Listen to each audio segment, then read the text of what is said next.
What's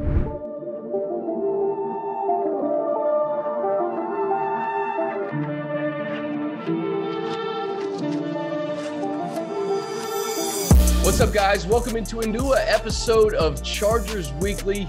Chris Hayre here with you, and we're just less than a week away from Chargers training camp. We're going to finish up our Know Your Rival series, our final installment with the team that's been dominating this division for a long time, the Kansas City Chiefs. And I couldn't be more thrilled to have Nate Taylor of The Athletic on. A friend of the podcast, did this last year. And Nate, I just want to kick this off because I saw you have the Nate Taylor Show coming to Kansas City airwaves this fall, man. A big congratulations and well-deserved. Thank you, Chris. You played a part. I mean, people have enjoyed listening to some of my football expertise and the inside of the Chiefs. So yeah, when the season starts in September, I was, thrilled and honored and had this amazing opportunity to have, my own 1 hour per week radio show with the great folks at 610 Sports here in Kansas City. They are the official radio broadcast partner of the Chiefs, so that obviously helps as well. But yeah, I mean, just what a fascinating season that we're going to get ready to embark on. Similar to the Chargers, the Chiefs are going to have their training camp open up pretty soon as well. We had such a fun chat last year. And I think the Charger season went in a direction that neither one of us could really anticipate for obvious reasons, beginning in week 2 against the Chiefs in that classic overtime game. But I think going into this season, it's even more exciting to know where these two teams are in this division, and the idea that we could be really looking at the start of something that's going to be, a real rivalry, a real marquee matchup for several years just because of Justin Herbert and obviously Patrick Mahomes. No question about it. And we'll get to that because I want to dive into what that could look like over the next decade plus. But I want to start with the Chiefs and how they approached this offseason. And I think it's an easy starting point. The Super Bowl, Mahomes gets sacked 3 times. He's hit 8 times. He's pressured a record 29 times. That seemed to kind of set the course for what they wanted to do in an effort to protect him and really just get the offense going again starting in 2021. Yeah. Sometimes I feel that there are teams and organizations that are too reactionary to whatever the last result was of the previous season. You go into a game and for whatever reason, that certain aspect of the team does not perform well, and you want to make wholesale changes. And sometimes that can be overreach compared to where the landscape of the league is and just your overall assessment of your roster. I wonder if people will say this about the Chiefs if they get to a less than stellar start in September. But because Patrick Mahomes is the most, he is the biggest asset in the history of the Chiefs franchise. There's been no player like him before. And because Andy Reid's a Hall of Fame coach, I think it made sense for Andy Reid, Brett Veach, the general manager, and obviously the owner, Clark Hunt, to decide that whatever Patrick needed to be successful sort of in this second phase of his career, they went out and they got it done. I think Joe Thuney was a signing that at the time kind of surprised me because they paid him the most money for a left guard in NFL history, but he is a consistent, never missed a game, Pro Bowl caliber player. They tried to get Trent Williams in the free agency market. Obviously, the San Francisco 49ers did the right thing in making sure that he was going to stay on their roster.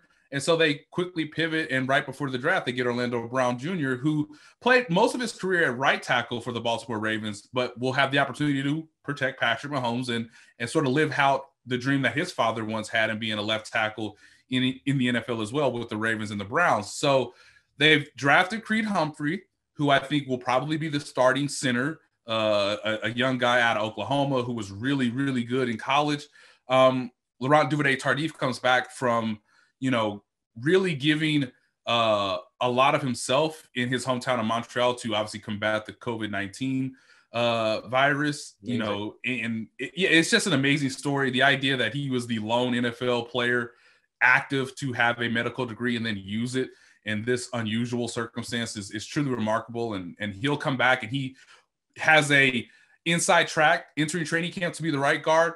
And then there's a real competition between Lucas Niang, a rookie who opted out of last year as well because of COVID-19. He will compete with Mike Rimmers, who had a better season than I think people realize, but because the Super Bowl was so bad for everybody on the offensive line, he maybe comes in a little bit under the radar as maybe a chance to still keep that right tackle position. So for Patrick Mahomes, everything starts with how much trust, how much chemistry, how much timing, and knowing what each other is doing between now and when that September 12th opener against Cleveland starts. I mean, that's really what the next month is about for me in terms of my reporting and coverage of the Chiefs. It'll all start with, how does Patrick Mahomes feel about his offensive line? How does that offensive line start to gel before obviously you face some of the best pass rushers in the league? And everybody in the AFC particularly is trying to chase Patrick Mahomes and the Chiefs down. It's interesting because the Chargers are kind of in the same boat from an offensive line perspective. Yes.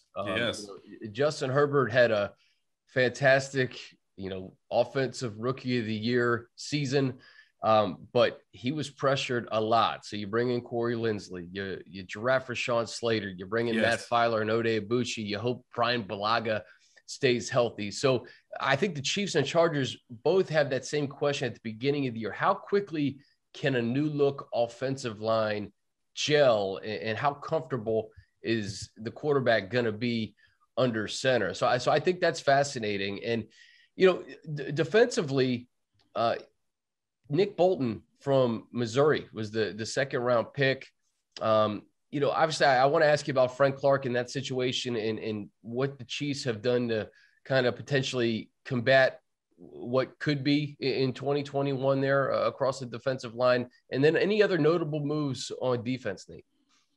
Yeah. So let's start with the draft. I think anytime Andy Reid is the head coach of any team, whether it's in Philly, whether it's in Kansas City, you always say they're probably going to slant more offense versus defense. That's been his forte. So it was a nice change up to be like, let's go get Nick Bolton. They need to be more athletic. They need to have more speed in the middle of their defense. I think Anthony Hitchens, who is the starting middle linebacker, veteran, solid, knows everything in and out in the Steve Spagnuolo system, the defensive coordinator for the Chiefs. But they need to get more athletic. They need to get younger quietly. I think one thing that Tom Brady and the Tampa Bay Buccaneers offense, what they sort of exploited to some degree, is that this Chiefs defense was getting older than maybe the common fan was looking at it just on first look. Bashaud Breeland's no longer with the team. He was a really solid cornerback. Damian Wilson, linebacker, he's not with the team. So they're in this transitioning of getting younger, even though most of the headlines this offseason were obviously, and rightfully so, with the offensive line changes. When it comes to the defensive line, that's where Steve Spagnuolo wants to make his system really go, because Tyrann Mathieu, just the really remarkable two-time All-Pro star safety with the Chiefs since he's come over, has sort of cleaned up everything in the back end. But the Chiefs need to get better at pass rush. Too often last year they had to blitz. So if you want to blitz less, have some better coverage with a younger linebacking core. That is obviously Nick Bolton. That's Willie Gay going into his second year. He actually got an offseason. He'll get a training camp to get, a more traditional feel of how a young player gets ready for the upcoming NFL season. But I think the defensive line will be the question mark. Chris Jones, who is a two-time Pro Bowl defensive tackle, he wants to be a defensive end. He wants to prove that, hey, maybe I can do some of these things Aaron Donald has done at a very, very high level. Now, no one, ladies and gentlemen, is Aaron Donald. No one is as good as him. Like, no one. But if you could come close, Steve Spagnuolo's willing to give this a try.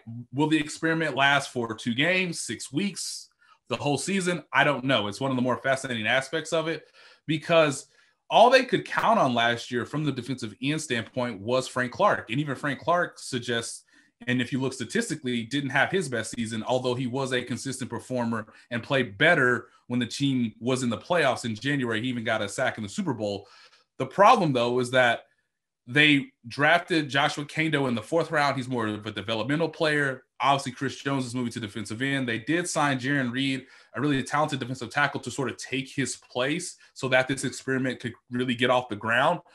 But you build for all these things, and then Frank Clark gets arrested in his hometown of LA on June 20th for illegal possession of a firearm charge. Essentially, the police in their report say that they were able to see the weapon in an unzipped bag.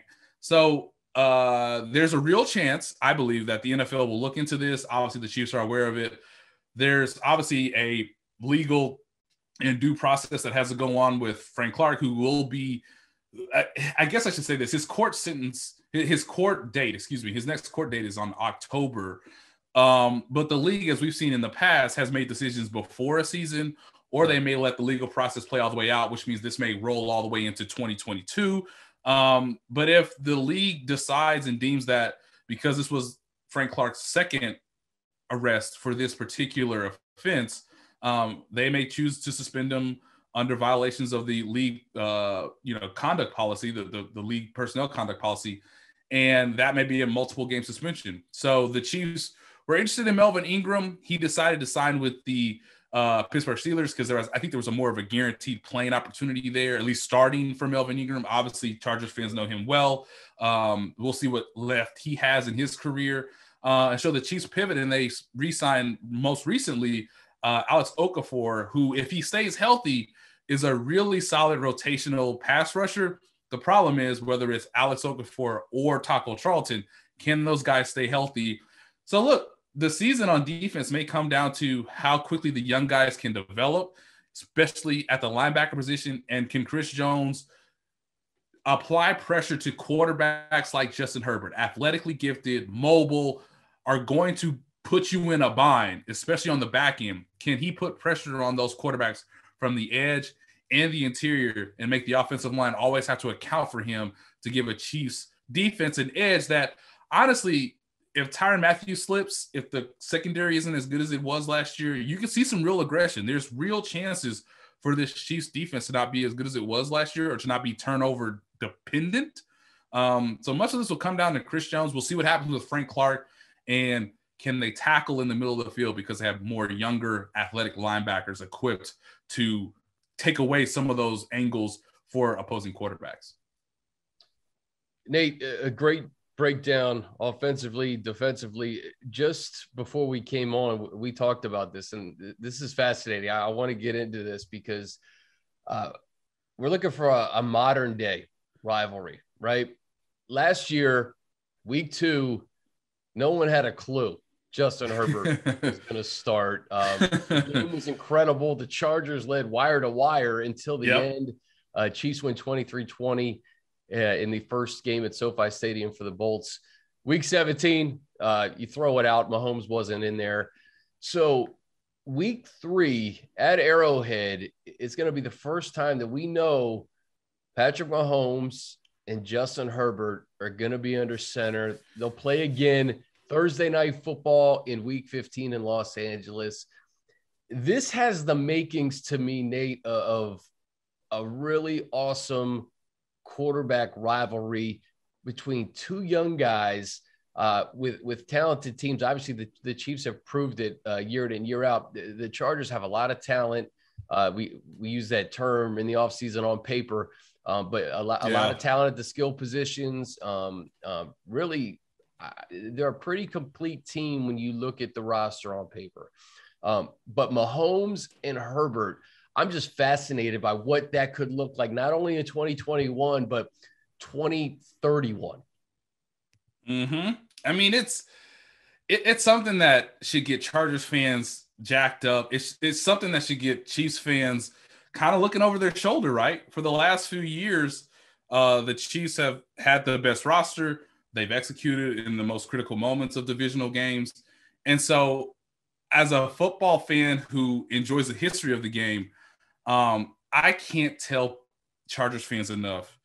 By about the second quarter of that week 2 game last year, and I was not at SoFi Stadium because of COVID-19, because of the pandemic. I watched most of the road games from home, and obviously we would talk to players via Zoom, just like we are doing now. But by the second quarter, you just start looking and you just go, I mean, it's unfortunate. The Chargers think they're playing Tyrod Taylor. That is not the case. They prepared. There's no preseason games there. What film do we have of Justin Herbert? You have zero. So, and guess what, Nate? There was nobody in the stands either. And right. the thing is, usually like there's a buzz in the air, and people are talking, and you figure out what's going on. Honestly, when I saw Herbert go out there, I thought it was like a trick, like he had like a package, right? Like they were gonna open the game with like a three play package or something, and it was just, I mean, how that whole thing developed. I mean, and to see it on television too, since you had to cover the games at home when the Chiefs were on the road, it had to have been just wild to see it unfold. Yeah, but you could kind of see like, this is not a fluke. In fact, this is really good for the moment, to be thrust into the spotlight. And thankfully, we're glad that Tyrod is healthy. And absolutely, it appears he's going to have a new chapter in Houston, a chance to lead that team that's obviously going through a rebuild. But look, man, I think Herbert made some rookie mistakes in that second half, and that is completely understandable. But after that game, I kind of made it a point for me to sort of keep track of what the Chargers are doing. Obviously, covering the Chiefs, you want to be aware of what every divisional opponent is doing. But there was something about Justin last year where you could really see the arm talent, the anticipation, which I think is so critical going from college to pro. And look, like the Chargers were in a lot of close games last year. And I think a lot of their season, as you know, Chris, will come down to taking that next step. And a lot of that is winning those close games in the fourth quarter, making those winning plays. You got a new coach in Brandon Staley. Love him to death. What he did in the other LA team was, I think, fascinating, particularly on the defensive side of the ball, which will make this, emerging rivalry even more interesting, just because some of those schemes have worked to some degree against Patrick Mahomes and Andy Reid and Eric Bieniemy's offense. But I think there's a lot of buzz about where this division may be headed, because I like to remind people all the time of two facts. In the mid to early 2000s, the Chargers went through a real phase with obviously LaDainian Tomlinson, where they were the best team in the division. Then Peyton Manning makes the decision to come to Denver. The division is basically Denver's up until about 2016, 2017.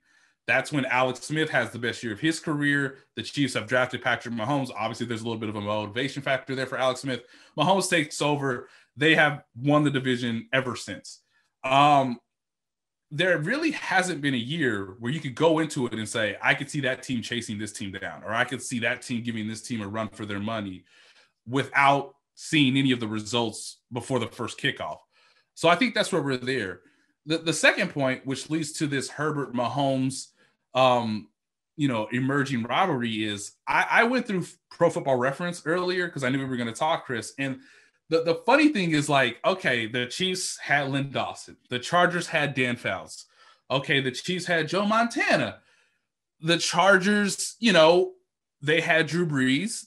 Obviously, they had, Phillip Rivers. The Chiefs had Trent Green. There really hasn't been a year up until about 2004, in my opinion, where Trent Green was still playing at a very high Pro Bowl level. And obviously Drew Brees was really starting to emerge on his own. The Chargers won the division that year, if my memory is correct.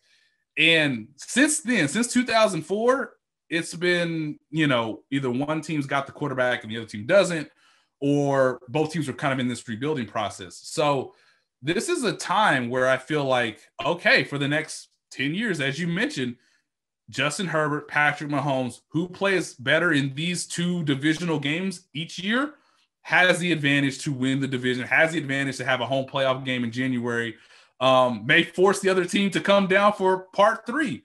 I really feel like what the Chargers are doing is building this thing in a correct manner, obviously from the offensive defensive line. You've got the quarterback in place. There's enough veterans. And as you mentioned, skill talent around Justin Herbert, new coaching staff, which means it's going to take, Andy Reid and his staff to understand what the Chargers are going to do for a good portion of this season.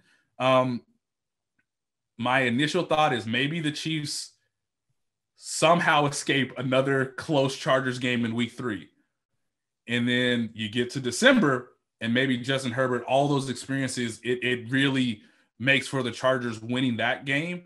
And who knows how the division plays out in the latter half of December. I could easily see that happening. But hey, who knows? You know, the Chargers may come out really, really strong. They may come into Arrowhead and win. That's obviously tough for teams to do. By the way, Patrick Mahomes has never lost in September. He's never lost in September. It's crazy. Never lost. So, hey, maybe the Chargers are the team to do it. It's going to happen at some point in Patrick Mahomes' career. And my biggest concern, if you're looking at this historically, the Chiefs have played 3 more games the last 2 years than just about every other team. Will injuries, will contrition play a factor? Will that help the Chargers be able to supersede them in a way and make this rivalry truly what it could be? Because at some point, Herbert's going to have to win the division, not just beat Patrick on a Thursday night or a week 3 game where maybe the Chiefs aren't fully focused. He's going to have to win the division. And if that happens, then you're going to have a real treat in the AFC West for years to come. And that's what I'm just trying to like dream, right? I'm dreaming of like a Brady Manning situation, yes. 5 to 7 years, right? And getting that twice a year as opposed to that one game a season. And obviously the Chiefs have proved it. Justin in his 15 starts was remarkable last year. But you mentioned Brandon Staley coming in. The biggest thing for me, Nate, on the defensive side is seeing Derwin James out there for 16 games. If they can get Derwin out there, he's such a difference maker.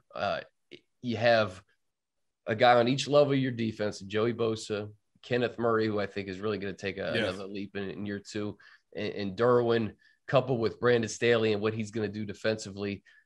It just gets you geeked up. What are we? It's July 21st, right? I want to get to week 3 at Arrowhead right now. Hey, last week I had Tashawn Reed on talking about the Raiders, and we talked about the division and how, you know, it's been the Chiefs division. But outside of the Chargers, who I also believe, I think that they're that second team that can really kind of maybe push the Chiefs a little bit this year. People forget the Raiders, they had a really good offense last year. They had some wild offensive or offseason moves. The Broncos, very complete quarterback position, a little bit of a question mark at this point. How do you view the AFC West as a whole as we get into 2021? Do you think it's more competitive in that the Chiefs they're probably looking at the Chargers, but you know, the Broncos and Raiders are there. It's just like the Broncos are missing that quarterback. And then the Raiders, just when you make wholesale changes to your offensive line like they did last year, and they were good across the offensive line, and you have a defense that was as poor as they were, you bring in Gus Bradley, and I guess the hope is Gus, with the personnel that they brought in, and Tashawn said this, if you could just be kind of a middle of the road defense, average, just be average. You know, maybe the Raiders win 10 games. Yeah. I mean, I love the way you set it up, Chris, because it makes me think not just about how the teams were last year, but obviously we're trying to project ahead. A quick side note, I've seen one player on most snaps of a football game since I started covering the Chiefs, which was in 2018. There's been one defender who I've seen cover Travis Kelce effectively snap to snap.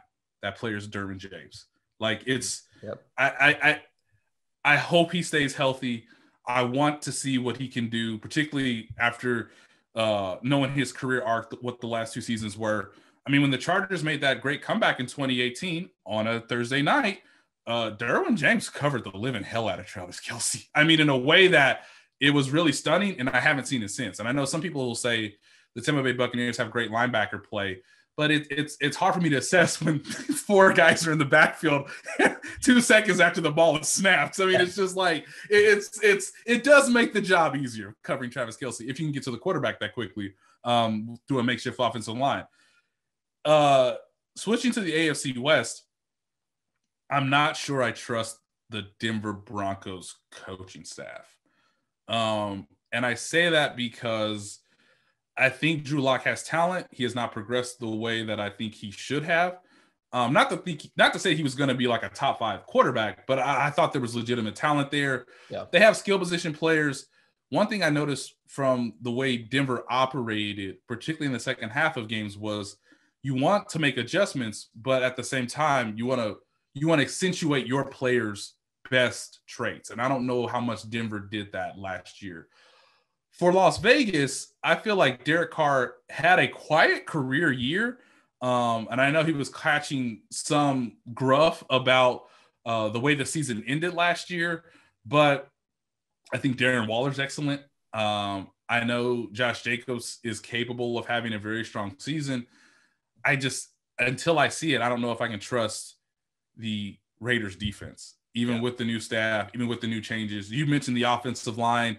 That's going to have to make the Raiders offense less vertical in some elements, or they're going to have to be more surprising when it comes to going deep. Yeah, because that was their strength last year. Yes, it really was. It surprised a lot of people based on Derek Carr's reputation in the past. So you're exactly right. Talking about with the Chiefs and Chargers, right? Like everybody made kind of wholesale changes except for Denver on the offensive line, but the Chiefs and Chargers did it almost out of necessity. Yes, I guess you could argue the Raiders did it out of necessity, maybe from a salary cap perspective.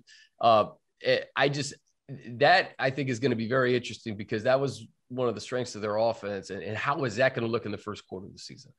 Exactly. And so I think the Chargers were closer last year than people realize.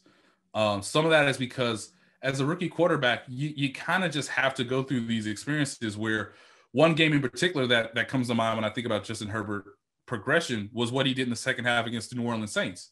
On Monday Night Football, it was not the best scenario, but he got the team in a place to be able to win. Now, we unfortunately know what happens in overtime, but I think there are games like that where I want to remind Chargers fans, honestly, like your team is closer than you may realize, and a new energy, a new coaching staff, obviously more experienced players. If you get Derwin James back, I mean, my goodness, and he plays to the level that we think he can.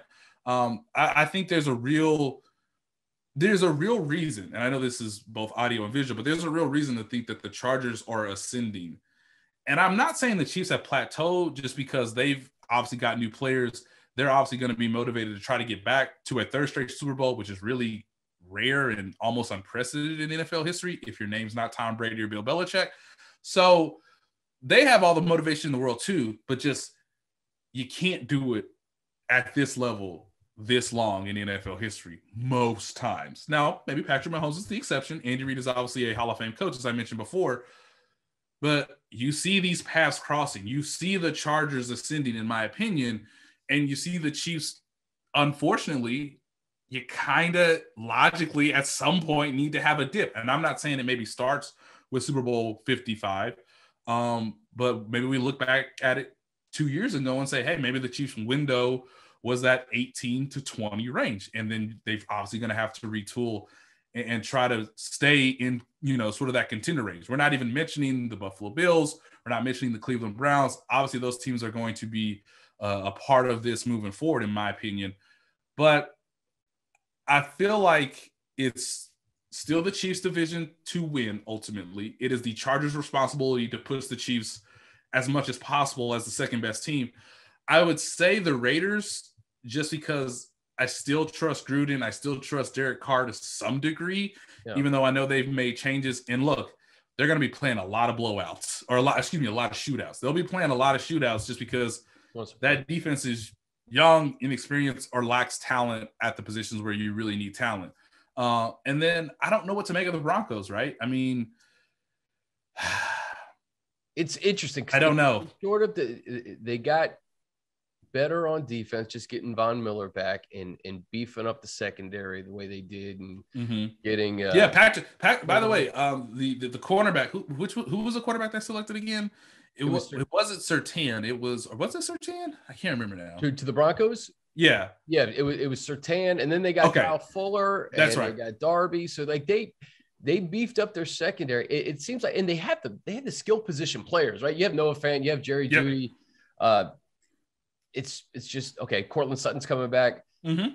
Yeah, the Javonte Williams, UNC, the running back. So it seems like you have the pieces in place, but obviously quarterback's most important position on the field. Yes, exactly. And as much as I can see a natural progression from close games with the Chargers ending in different results this year, I just can't confidently say with Vic Fangio and that coaching staff if I've seen enough over the course of his tenure there where they're going to win close games. I mean, the NFL is about close games and making sure your players are reaching their potential based on your schemes. Not necessarily, sometimes you want to exploit what the other team's doing. It helps. But a lot of times I just want to see what is Drew Lock good at. Then do that and force the other team to try to counteract that in some ways. Now, some teams will be more equipped than others. Whether that's Drew Lock, whether that's Teddy Bridgewater, who had a pretty good season last year in Carolina on a roster that was mostly built around Christian McCaffrey, who unfortunately got hurt. I just feel like the more I study each team, the more obviously we're going to get reports in training camp, and we're going to see preseason games, and obviously we're all looking forward to the opener in September. I don't know what to make of the Denver Broncos, and the Denver Broncos themselves may not know. Because they're in a quarterback competition going into training camp, and it's not the one you want. The one you want is what happened last year with the Los Angeles Chargers, where you say, hey, we drafted this young kid. We got our veteran.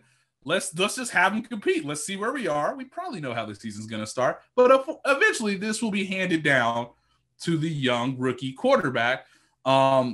The Denver Broncos do not have that quarterback competition in camp. They have the worst quarterback competition of its kind, which is a guy who is underwhelmed since you drafted him in the second round this time, and a veteran who you traded for because you're not sure the guy that you already had. Yeah, and in the Aaron Rodgers pipe dream, I think is slowly closing. You would think as we get into training camp. So, hey, you know what? Chiefs fans, you're spoiled because the team is good, but you're spoiled because you got Nate Taylor at The Athletic and on the Nate Taylor Show on audio, man. You are awesome, as always. I always appreciate your time. I wish you the best of luck with the show. And, hey, I always tell Chargers fans, you got to keep up with the division. Where can they find your work and follow along as we get closer to that Week 3 matchup? I know, and look, we may see each other in the flesh this year. It's gonna be nice. It's gonna be a great time. I try to keep it simple. It's by Nate Taylor on Twitter, on Instagram as well. My work is at The Athletic. It has been a real treat to be at this publication for going on 4 years now. So if you care about the Chargers, I always tell people, our subscribers at The Athletic, I would encourage people to subscribe. There will be a promo code deal at some point leading up to the NFL season, although I can't tell you that right now, but just be on the lookout for it. My guy, Daniel Popper, does a great job covering the team out in L.A. Popper's a frequenter. I know. I see it. I hear it. Him and his burritos. I mean, it's right. It's Daniel and his burritos. It's me and my barbecue. We go back and forth. It's a great time. But yeah, I mean, we have a Chiefs podcast on The Athletic called Times Ours. It's me and my dear, lovely friends who also know football really well, Josh Briscoe and Seth Kaiser. As you mentioned earlier, Chris, I'm going to have my own radio show for 1 hour, once a week. That's about all I can do before I go crazy with this football stuff. And then, I'll be covering the team on a day in, day out basis at The Athletic. And it's real easy. The same way it reads on The Athletic, if this is by Nate Taylor, that's the same way you can find me on social media. Fantastic. Nate, I can't wait to see you. Hopefully in September, Week 3, it'll be quite the matchup between Justin Herbert and Patrick Mahomes, one that we can actually talk about throughout the entire week, knowing that those two are going to be under center, man. Thanks again, and best of luck at camp next week. Thank you so much. Thank you for having me, and hope Chargers fans find this interesting. And look, I'm giving you optimism. They may chase the Chiefs down this year. It like you may have heard it. Like even a guy in Kansas City thinks the Chargers are coming, and it may happen eventually, even as early as 2021.